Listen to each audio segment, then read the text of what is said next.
All right, time now for Talk of the Town. And Bradey King is here with me. Nick Rothschild was up in Fort Collins covering the CSU Rams and March Madness, so it's just us two Just us tonight. two. And we heard from Michael Malone there, nobody's happy about the Nuggets right now.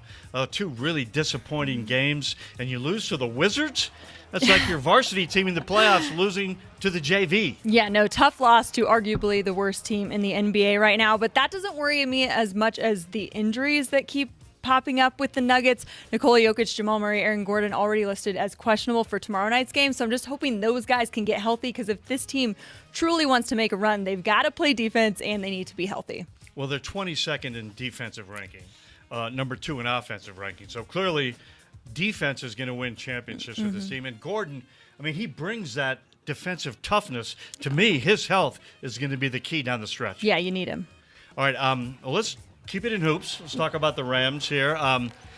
Going to Seattle, Ugh. and Nico Medved said, I'll go anywhere and play, but we got regionals here in Denver, first and second round games. How does the NCAA not say, oh, do we want big crowds at Ball Arena? We've got TCU and VCU and who knows who.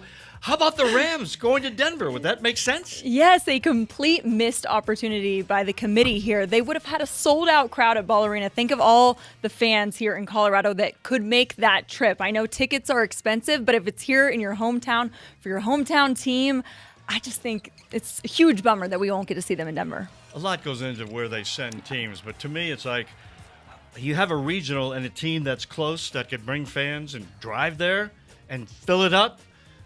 That's a no-brainer. But the NCAA has never been known for its common sense. No, but CSU, exciting that they are already a favorite. However, going to Seattle, they are so excited to just be in the dance, and already a favorite going up against Memphis as the underdog, as that 12 seed. Anything can happen in the NCAA tournament, and usually does.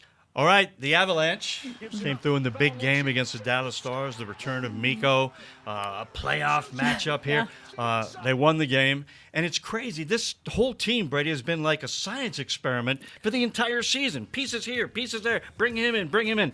8 different players are on the roster now that weren't there to start the season. Yeah, and it's paying off. The Avs made so many moves that maybe didn't make sense in the moment, but now I think we're seeing what McFarland and all those guys saw, the bigger picture than what we did, and it's all making sense because this team now is built to make a Stanley Cup run. It looks like they're built now much better than they were coming into the season.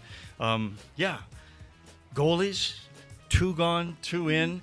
But Eric Johnson, all right, coming back to the Avalanche, the big condor missing his tooth and got the big hat on Sunday, his locker room presence is going to make a huge difference down the stretch. Yeah, he's a vibes guy, right? And they've had 9 straight home wins. He talked about the atmosphere there at Ball Arena and just how electric it is. He adds to that because I think the fans just love him so much.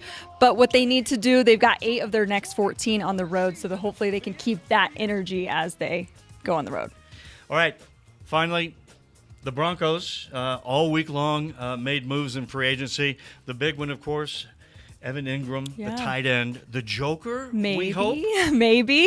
I think time will tell with that one, but I think it's just exciting that now at the 20 spot in the draft, the Broncos gave themselves the opportunity to go after the best available guy. I feel like they got the key pieces specifically on defense and with Evan Ingram as well that they needed to get, and now they're kind of set for the draft. Yeah, because we were all saying, tight end, tight end, tight end. You got to move up to get one, or take Colston Loveland. You got to get a tight end at number 20. Yeah, well, overall, they got graded an A for all of those moves, and I'd give them as an A as well. So I'm excited to see what they do in the draft now. All right, that's all for Talk of the Town. Denver 7 Sports will be right back after this break.